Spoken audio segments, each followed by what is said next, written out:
నమస్కారం విశ్వనాథ్ చౌదరి గారు. సజ్జల రామకృష్ణారెడ్డి గారు నిన్న ప్రెస్ మీట్లో మాట్లాడిన మాటలు మీరు వినే ఉంటారు. దాని గురించి మీరేమనుకుంటున్నారు?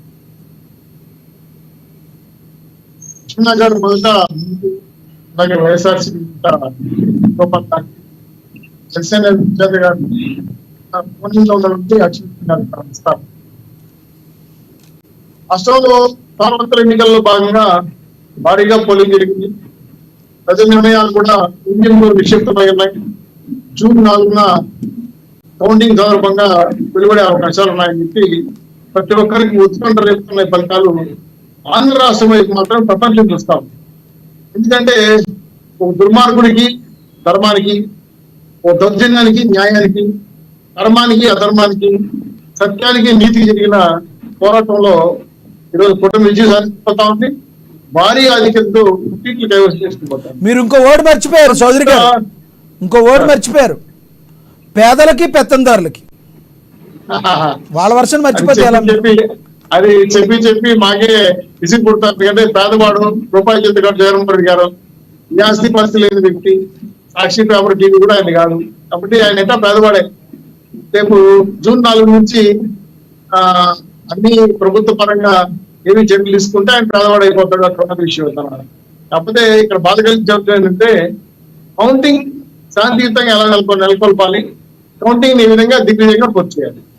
దాంట్లో మా అధ్యక్షులు చంద్రబాబు నాయుడు గారు చాలా క్లియర్ టైటిల్స్ ఇచ్చారు. నియోజకవర్గానికి ఒకరిని పరిశీలకులుగా, సమస్యాత్మకంగా ఉన్నటువంటి నియోజకవర్గాలకు ఇద్దరిని, టెలికాన్ఫరెన్స్ ద్వారా ఏజెంట్ ట్రైనింగ్, ఏవైతే ఏజెంట్లు తీసుకోవాల్సిన బాధ్యతలు ఉన్నాయో చెప్పడం, ఏ జాగ్రత్తలు తీసుకొని ఆ సీల్ని ఎలా పరిశీలించాలి, రౌండ్ కి ఎలా ఓట్లు లెక్కింపు పరిగణన తీసుకొని రాసుకోవాలి, టేబుల్స్ ఎలా వేయాలి, బూత్ లో కనబడుతున్న ఓట్లు, ఈఎంలో కనబడుతున్న బూతులు, పోలింగ్ అయిన ఓట్లకు సంబంధించి టాలీ ఎలా చేసుకోవాలంటే చాలా క్షుణ్ణంగా పరిశీలనాత్మకంగా పార్టీ నాయకులు ట్రైనింగ్ ఇచ్చారు. అలాగే చుట్టూ కంచితో ఉన్నటువంటి లోపల ఎలక్షన్ ఆఫీసర్స్ కౌంటింగ్ లో వాళ్ళు చేస్తున్న కౌంటింగ్, ఈవీఎంలో కనబడుతున్న డిస్ప్లే అవుతున్న నెంబర్లు, మేము రాసుకున్న కాగితంలో పెట్టిన పేపర్లు టాలీ చెక్ చేసుకోవడం, ఓట్ల కౌంటింగ్ చాలా జాగ్రత్తగా చేయాలనుకున్న ఇన్స్ట్రక్షన్ ఇచ్చారు. కానీ ఎన్నో ఈ రోజు నాకు ఐడియా లేదు, నిన్న అనుకుంటా బహుశా ఆ సజ్జల రామకృష్ణారెడ్డి గారు తాడేపల్లి చింతగాడు సజ్జల రాగుల త్వరల బయటకు వచ్చి మీరు చేసేవి వాళ్ళు చెప్పినవన్నీ ఊపట్టద్దండి, మీరేమనుకుంటారో చేయండి, లోపల ఏం చేస్తారంటే యుద్ధం చేస్తారా గొడవలు చేస్తారా ఆయన పదానికి అర్థం నాకు అర్థం కాదు. ఎందుకంటే ఆడ పూడొచ్చిన భద్రత ఉంటుంది, ఒక్కొక్క ఎలక్షన్ ఆఫీసర్ పూర్తి స్థాయిలో వాడు భద్రతగా చూస్తూ సీసీ కెమెరాలు పరీక్షలు ఉంటే, బయట ఆంధ్రప్రదేశ్ పోలీసులు ఉంటారు, ఆ బయట మిలిటరీ ఫోర్స్ ఆల్రెడీ 3 లక్షల బడ్జెట్తో ఏర్పాటు చేయమని చెప్పి ఎలక్షన్ ఈసీ కమిషన్ క్లియర్ గా చెప్పేసింది. కానీ వీళ్ళ ఓటమిని అంగీకరించలేక ఖచ్చితంగా ఏదో ఒక రకంగా గొడవలు చేసి మళ్ళా అక్కడ ఈవీఎంలు పిన్నెల రామకృష్ణారెడ్డి లాగా, లేదంటే శివకుమార్ ఓటర్లు కొట్టాడు ఆ విధంగా కొట్టి, ఎలక్షన్ ఆఫీసులు కూడా కొట్టి మీరు ఆనవాళ్ళకి సంతకాలు పెట్టుకుంటూ ఉద్యోగంగా ఎమ్మెల్యే రాసుకోండి అని చెప్పి ఆయన ఇన్స్ట్రక్షన్ ఇచ్చారో మాకు తెలియదు. కానీ పూర్తి స్థాయిలో మళ్ళీ గొడవలు చేయాలనే ఆలోచనతో రచన చేశారనేది మాకున్న ఇన్ఫర్మేషన్. దాంతో ఎలక్షన్ కమిషన్కే కాకుండా రాష్ట్రంలో ప్రత్యేక అధికారిగా నియమించిన మిశ్రా గారు కూడా ఇంటెలిజెన్స్ రిపోర్ట్ ఇచ్చారు. మళ్ళీ 4 నుంచి వైసీపీ రాష్ట్రాన్ని రావణ కాష్టం చేయాలనుకుంటా ఉంది, గొడవలు చేయాలనుకుంటుంది, తగిన జాగ్రత్తలు తీసుకోండి, పోలీసుల్ని అలాగే ఎవరైతే పోటీలు ఉన్న అభ్యర్థులకి భద్రత కల్పించండి, ఏజెంట్లకు సెక్యూరిటీ కల్పించండి అని చెప్పి మిశ్రా గారు చెప్పడంతో ఒకసారి ఎలక్షన్ కమిషన్ కూడా గుర్తుపడింది. ఏంటి జగన్మోహన్ రెడ్డి గారు వ్యూహరచన, ఆయన మాట్లాడకుండా సజ్జల రాఘుల చంద్రంతో మాట్లాడిస్తారు, వాళ్ళ అధికారులు కాదు, పైగా రాజకీయ నాయకులు కాదు, చింతగాళ్ళు ఈ విధంగా మాట్లాడి బెదిరిస్తా ఉంటే ఎలక్షన్ కమిషన్ కూడా ఆశ్చర్యంగా ఉంది. సో ఇప్పుడు ఎవరైతే 3 దశలుగా పోలింగ్ చేస్తారో, 3 దశలుగా కౌంటింగ్ చేస్తారో, మధ్యాహ్నం 3 గంటల ఈవీఎం కౌంట్ చేయాలని, 3 నుంచి పోస్టల్ బ్యాలెట్ కౌంటింగ్ చేయాలని, మళ్ళీ ఈ రెండింటిని కలిపి 4 తర్వాత చేయాలని కూడా ప్రణాళికబద్ధంగా ఉన్నారు. అయితే పోస్టల్ బ్యాలెట్ లో ఏదో పెద్ద అవినీతి జరిగిపోయినట్టు దాన్ని కొట్టుకుపోవడం, సీల్ లేదని సంతకం లేదని చెప్పడం, దాన్ని ఎలక్షన్ కమిషన్ అప్లికేషన్ చేయడం, అప్పుడు కూడా పరిగణన తీసుకొని కౌంటింగ్ చేయాలని చెప్పడంతో ఆ దాదాపు నాకు తెలిసి వైఎస్ఆర్సీపీ ఓడిపోతారనే విషయాన్ని సుస్పష్టంగా చెప్పేశారు. సో ఇప్పుడు ఏం చేయాలి?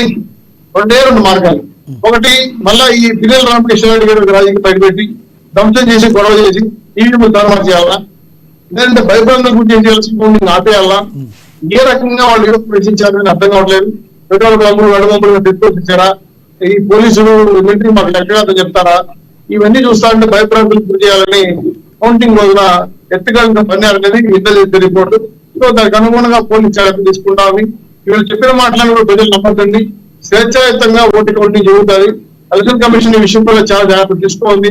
అయినా సరే మేము మళ్ళా గెలవాలనే దుర్మార్గమైన ఆలోచనతో ఈ చేస్తున్న కుట్రలని కూడా ప్రజలు వ్యతిరేకిస్తారు. రేపు ఓడిపోతారు కాబట్టి బేలిక లండనకా విషయంపై జగన్మోహన్ రెడ్డి ఆలోచించుకున్నారు. పూర్తిగా నియోజకవర్గ స్థాయిలో ఏజెంట్లు, పరిశీలకులు, పార్టీ అభ్యర్థులు, జనరల్ ఏజెంట్లు పకడ్బందీగా ప్లాన్ ప్రకారం ఉన్నాం. ఏ చిన్న విషయం చిటికన్నా సరే ఆన్ రికార్డ్ పేపర్ మీద రాయడం, సెల్ ఉంటే వీడియోలు చెప్పి వెంటనే ఎలక్షన్ మేము పోసామని చెప్పి మాకు పార్టీ నాయకులు ఆదేశాలు ఇచ్చారు. కాబట్టి వీళ్ళు ఎన్ని కుట్రలు పొందుతారు పడినా, ఎన్ని తక్కువ గదికరణకు ప్రదర్శించినా సరే ప్రజల నిర్ణయం ముందు వీళ్ళు బలాదూడే. కాబట్టి ఈ దుర్మార్గ దౌర్భాగ్యమైన ప్రభుత్వానికి చమరగీతం మాడబోతున్నాం. 4వ తారీఖున ఆంధ్ర రాష్ట్రానికి స్వేచ్ఛ వస్తా ఉంది. ఆ యొక్క ప్రజాసభలో ఉన్న నిర్ణయం ప్రకారం ఐఎంలో వస్తున్న రిజల్ట్ బట్టి ఈ రాష్ట్రానికి పెట్టిన చరిత్ర ఓడిపోతున్న విషయాన్ని ప్రజలకు కూడా 4వ తేదీ ఎప్పుడు వస్తుందని ఎదురు చూస్తున్నారు. ఖచ్చితంగా కూటమి విజయం సాధిస్తా ఉంది.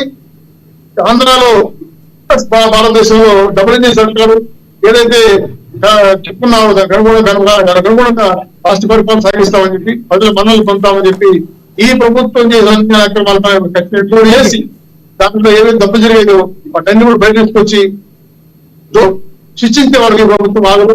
దాని దగ్గరగా రెడ్డి ఉంది, దాని దగ్గరగా పవన్ కళ్యాణ్ గారు కూడా కొన్ని పాయింట్లు పెట్టుకున్నారు. కాబట్టి ఇవన్నీ వాళ్ళని భయం కల్పిస్తారు. కాబట్టి సత్తుల రాగలో జనాలు వచ్చి బయటకు వచ్చి ఏది పడేది మాట్లాడుతున్నారు. పట్టారో తింటారో సంతారో ఈసారి మళ్ళా మనం గెలవాలనే ఒక దుర్మార్గమైన సంకేతాన్ని ఇస్తున్నారు. ఇది అంత మంచి పద్ధతి కాదు. ఇది ప్రజాస్వామ్యానికి విరుద్ధం. తప్పకుండా వీళ్ళు ప్రజాస్వామ్యం ఓడిపోతున్న విషయాన్ని చాలా క్లియర్ గా వాళ్ళకి తెలుసు. అందుకే ఇలాంటి కుట్రలు పడుతున్నారనే విషయం పైన రాష్ట్ర ప్రజలు, పోలీసులు, ఇంటెలిజెన్స్ సిబ్బంది అప్రమత్తంగా ఉంది. మీరు ఏం చేసినా చల్లం మీ కాసిన విషయాన్ని స్పష్టంగా చెప్తూ ఇలాంటి కార్యక్రమాలు చేస్తే ప్రజల ముందు మీరు జోరుగా నిలబడతారని హెచ్చరిస్తున్నారు.